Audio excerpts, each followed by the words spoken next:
chair of a committee to chair of a committee. Let's start with infrastructure. We have some history in Oregon in our relationship with the state of Washington in trying to build a bridge across the Columbia. When I was a freshman in the legislature, my first assignment was to jump into the middle of an ongoing committee to look at what they called at that time the Columbia River Crossing. We all know what happened there, and that project did not move forward. I have been asked about a week ago by the speaker to rejoin a committee that's being formed through the legislative process in Oregon. It's a Senate and House bicameral bipartisan committee that will begin meeting with the Washington legislative delegation led by Senator Cleveland to reopen those conversations. Washington has opened an office and committed resources to that. We are talking right now in the state of Oregon about committing about $9 million to our process to start to get an office open to begin those conversations again.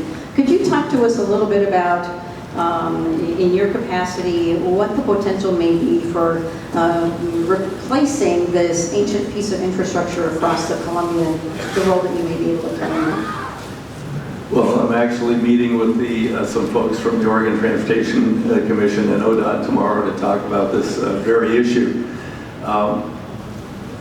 There are a couple of issues that led to the failure of the first attempt. These bridges need to be replaced. They will not withstand an earthquake, for sure. And they are, they're over capacity. If you've ever driven there, they're old design bridges. And there was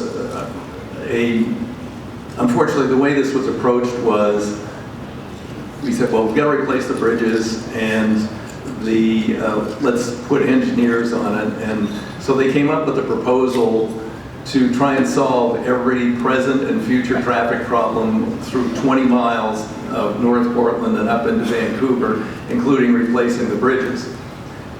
And they weren't given a budget or anything else, and they just came up with this fabulous, like, we're going to solve everything now for the future.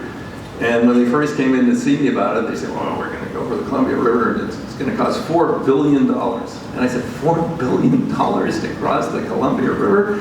I was a subcommittee chair at that point. I had just taken my subcommittee to Europe because they're much more modern infrastructure than we do. And I had just seen this fabulous bridge in Millau, France, which across a gorge that's about 6 kilometers wide, and at some points the bridge is 1,000 feet off the ground. And it costs $800 million. I said, how the hell can they do that for $800 million and it costs $4 billion to go over the Columbia River? Well, so that was one problem. There was opposition in Vancouver to light rail to go across the river. And then somehow some people forgot that you have to navigate the river, and the Coast Guard comes in right near the end before the project was killed and said, the bridge isn't high enough. We've got this guy who builds drilling rigs and platforms, and he can't get under it. And everybody's like, oh yeah, wow.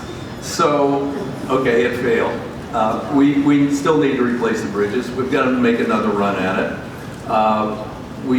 I had secured, along with Patty Murray, we had secured $700 million federal dollars for that project, which would have paid for the light rail portion.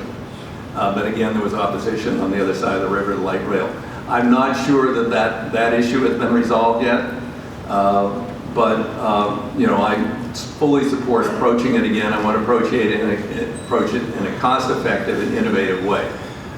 We may want to do a lift bridge because it takes up less ground space and you can lift.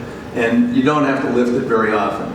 The largest bridge that I'm aware of that's been built in the United States in the last 10 years is just south of Washington, D.C.